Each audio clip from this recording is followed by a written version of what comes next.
akan ketibaan Datuk Seri Anwar Ibrahim. Takbir, takbir, takbir. Bismillahirrahmanirrahim. Alhamdulillah Rabbil Alamin. Wassalatu wassalamu ala ashrafil anbiya'i wal mursalin Sayyidina Muhammad wa ala alihi wa sahbihi ajma'in. Pemohon Datuk Seri Anwar Ibrahim, Ketua Umum Keadilan.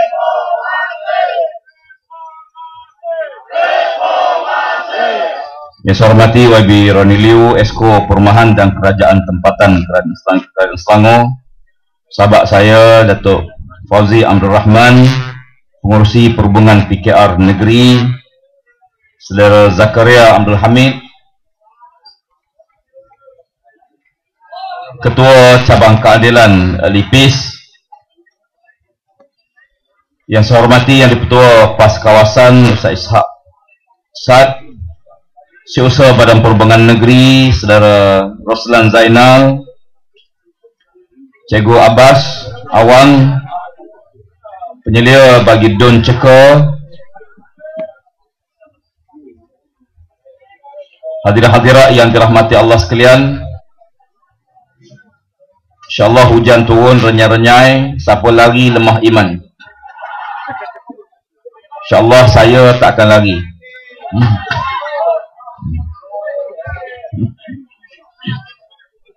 Tuan-tuan yang di luar nak masuk di ruang depan ni boleh masuk. Nak naik atas pentas pun boleh. Sila, sila. Atas pentas pun tak apa. Alhamdulillah wassalatu wassalamu ala Rasulillah wa ala alihi wa ashabihi wa man wala. Saudara sekalian, suasana di seluruh negara menjelang pilihan raya ke-13 ini nampaknya jauh berbeza dengan suasana sebelum pilihan raya dalam menghadapi pilihan raya ke-12.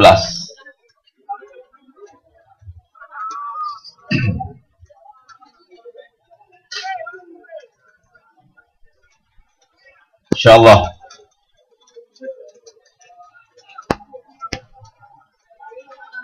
Saudara sekalian,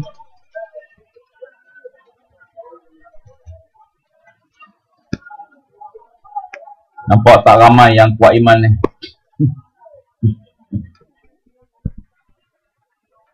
Pilihan raya ke-12, ke-13 ini dianggap satu pilihan raya yang sangat penting bagi rakyat. Kerana kita melihat bahawa ada satu momentum besar, satu gelombang besar yang sedang dirasai oleh seluruh rakyat di seluruh negara. Fenomena ini disebut sebagai satu fenomena media baru, di mana perkembangan media baru ini telah mencetuskan satu reformasi maklumat yang dianggap sebagai elemen penting perubahan sikap dan pendirian rakyat terhadap sesuatu isu. Kalangan besar rakyat di seluruh negara, bahkan di dunia selama ini, selama negara-negara yang sedang membangun, ialah ketidakadilan media dalam membuat laporan terhadap sesuatu isu. Walaupun dalam sistem demokrasi yang sepatutnya rakyat mendapat ruang untuk mendapat maklumat daripada pelbagai pihak, tetapi kerajaan parti yang memerintah mengambil sikap untuk tidak memberi ruang kepada parti-parti yang dianggap sebagai pembangkang. Dalam sistem Islam dengan sistem demokrasi barat, ada sedikit perbezaan yang agak ketara. Di mana dalam sistem demokrasi barat, selain pada parti pemerintah dianggap pembangkang, tapi dalam sistem Islam, apa yang diistilahkan sebagai pembangkang dalam sistem demokrasi ialah sebagai penasihat kepada kerajaan yang ada. Bila mana kerajaan melihat bahawa teguran sebagai satu nasihat, teguran rakyat sebagai satu kritikan kepada pemimpin yang diterima sebagai positif, dia tidak akan cepat melenting dan dia akan membaiki kelemahan yang ada dalam kerajaan. Dan ini sepatutnya nilai yang sebenar yang ada dalam sistem demokrasi, di mana kerajaan berlapang dada dengan teguran dan kritikan kepada rakyat dan mengambil jalan positif untuk membaiki teguran tersebut. Tetapi bila mana kerajaan bertindak sebaliknya, menganggap teguran kritikan rakyat sebagai benda yang menghalang cita-cita kerakusan kuasa yang ada pada mereka, menyebabkan tindak balas kerajaan pada rakyat sangat melambat. Sebagai contoh, hari ini ada himpunan rakyat daripada Cameron Highland. Saya minggu lepas bersama dengan mereka meninjau isu yang berlaku di kawasan Cameron Highland. Itu yang cukup serius. Mereka dah duduk bekerja di ladang tersebut sampai 50 tahun. Tiba-tiba ladang yang mereka kerja dijual kepada syarikat baru. Dan syarikat baru tu menghalau mereka keluar dari ladang tersebut. Kemana mereka nak pergi? Mereka tak ada rumah. Mereka tak ada tanah. Mereka tak tempat untuk pergi. Yang tak gangster robohkan rumah mereka. Penduduk merayu pada kerajaan supaya buat sesuatu. Kita boleh bayangkan kalau 76 pucuk surat dihantar kepada Menteri Besar, dihantar kepada pejabat daerah, dihantar kepada yang berhormat untuk beri perhatian isu yang mereka hadapi. Tapi bila pemerintah tidak peduli, penduduk berkumpul untuk mengatakan bantahan supaya Menteri Besar beri perhatian, walaupun mereka di tahun India. Isunya bukan setahun, isunya penindakan dan kebaruan. Apa yang berlaku? Rakyat datang daripada Cameron Highland bermalam nak jumpa Menteri Besar, nak mengadu masalah yang mereka hadapi. Mengadu mereka dah duduk kemah hampir 2-3 bulan. Tiba-tiba mereka ditangkap. 30 orang ditangkap. Kembali ke Malaysia. Mereka dibuat ujian al-Qur'an. Kemudian saya melihat bahawa rakyat datang mengadu. Polis yang abai tanggungjawab. Dia sudah lupa jadi sabar. Kita bayangkan sebuah sekolah belajar bawah kemah hampir tahun lebih. Belajar bawah kemah tak ada kemudahan asas. Bangunan yang terbuat, yang teruk, yang muruk. Maknanya tuan, kerajaan yang ada tidak boleh diajar dengan teguran, tidak boleh lagi diajar dengan kritikan. Yang boleh mengajar mereka insya-Allah ialah seperti ini. Ini akan mengajar mereka untuk berat Allah. Dan kuasa berada tangan rakyat. Faham sebagai contoh. Contoh di kawasan itu. Apa yang bangun itu? Apa yang ada? Pada juga saya dapat kenalan melalui 50 orang teman-teman kita rakyat pinjaman kos siap-siap. Kita bayangkan padang beras diambil tanah kerajaan diberi pada desa secara beberapa tahun. Bukan berubah. Blok kamu langsung tak terus.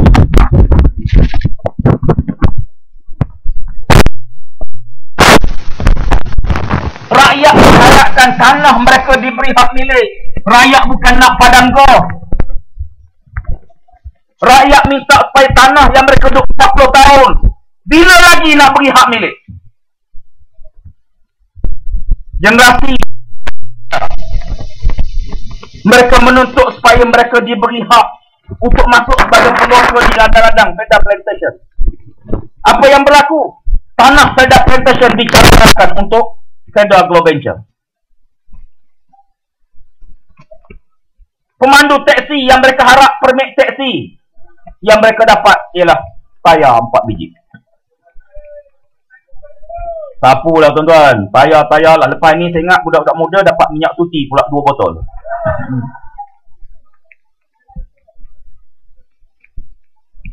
Belum ada sejarah tuan-tuan. Pemimpin bagi macam-macam. Walaupun banyak dia bagi, nak isytihar buat parlimen tak berani. Dia tengok Rosmah tengok dia. Dia tengok Rosmah tengok dia. Tak apa nak tengok siapa. Dia tengok Dalai Pinang tak nampak.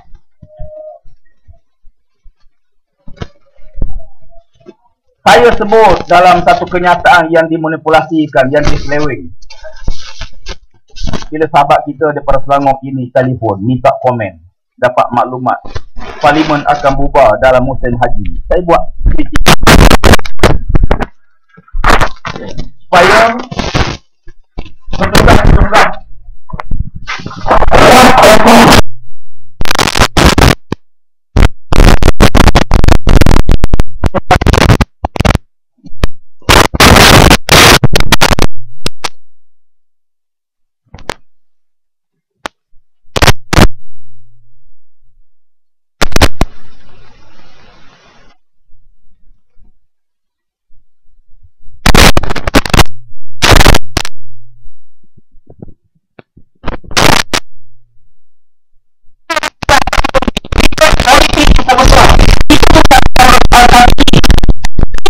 soal hak rakyat untuk tidak kenyataan. Tidak salah kalau kita buat musim haji, sebab sebelum ini sudah ada. Betul, tapi kenapa pada musim haji? Sudahkah banyak lagi cara lain nak dibuat? Kita bayangkan tahun 86 sekali dibuat pada musim haji. Kita lihat bagaimana ada di kalangan petugas haji yang dah pergi dipanggil balik. Kalau dah pakai ihram, dah niat haji, mana boleh panggil orang semua? UMNO ni pun kadang-kadang bilang ni apa?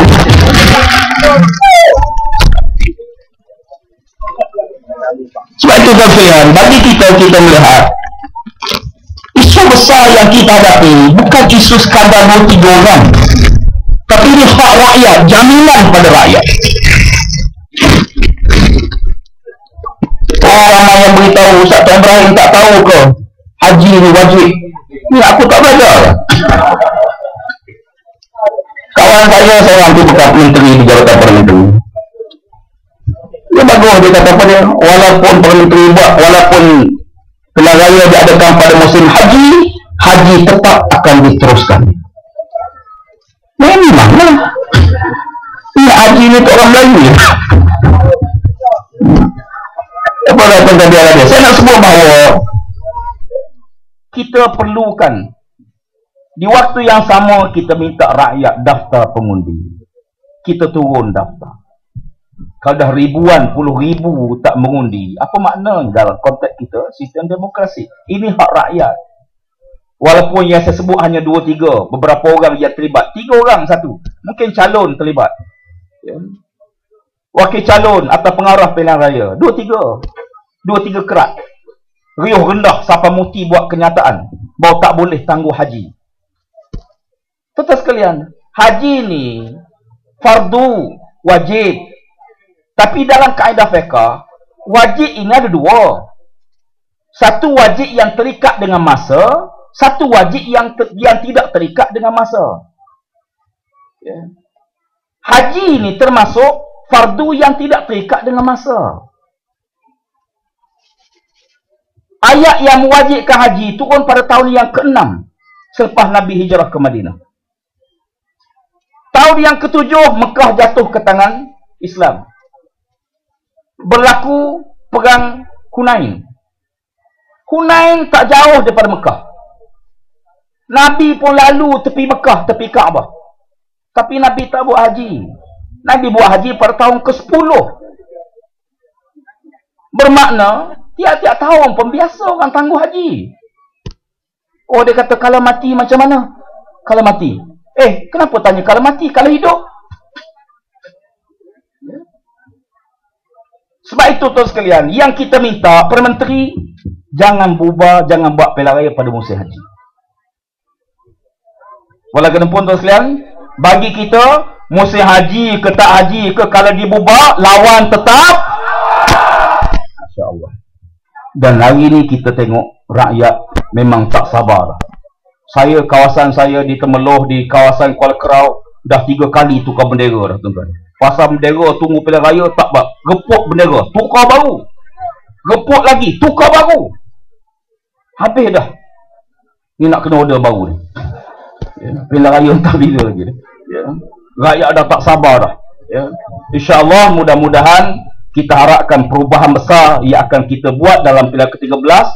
Kita nak tengok kawasan Lipis ni, insya-Allah kita akan catatkan rekod pertama. Pakatan Rakyat akan mencatatkan kemenangan, insya-Allah, di kawasan Lipis ini. Don Padang Tengku, Don Ceka, Don Benta dan Parlimen Lipis. Boleh? Mari kita buat kerja sungguh-sungguh. Mari kita buat kerja sungguh-sungguh. Kita tak cukup dengan semangat tanpa kita follow up dengan gerak kerja kita. Rakan-rakan kita dalam UMNO dah 12 kali pilih UMNO. Cubalah sekali. Beri kami peluang, insya-Allah Pakatan Rakyat akan buktikan. Beri peluang. Kita akan buktikan. Dan kita yakin kita mampu untuk buktikan. Datuk Seri beritahu, kalau sekiranya Pakatan Rakyat tidak mencapai kejayaan pilihan ke-13, beliau akan undur diri. Saya beritahu Datuk Seri, perjuangan kena terus. InsyaAllah, usaha kita akan usaha sama ada pilihan raya ke-13 dan seterusnya. InsyaAllah, sampai satu masa UMNO akan tumbang, insyaAllah. Saya dengan lapas Bismillahirrahmanirrahim melancarkan derma jihad. Boleh? InsyaAllah. Malam ni kena derma lebih sikit sebab hujan turun. Jadi kita lancarkan derma jihad pada malam ini kepada para petugas.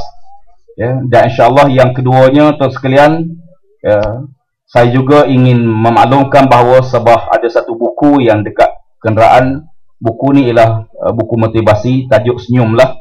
Buku ni sebenarnya ialah untuk cari dana bagi menyiapkan sebuah masjid di Persiangan Sabah.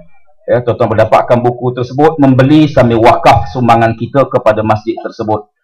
InsyaAllah, terima kasih banyak-banyak di atas kehadiran. Semoga Allah berkati. Sekian dahulu aqul qawli hadza, astaghfirullahalazim li wa lakum. Wassalamualaikum warahmatullahi wabarakatuh. Takbir.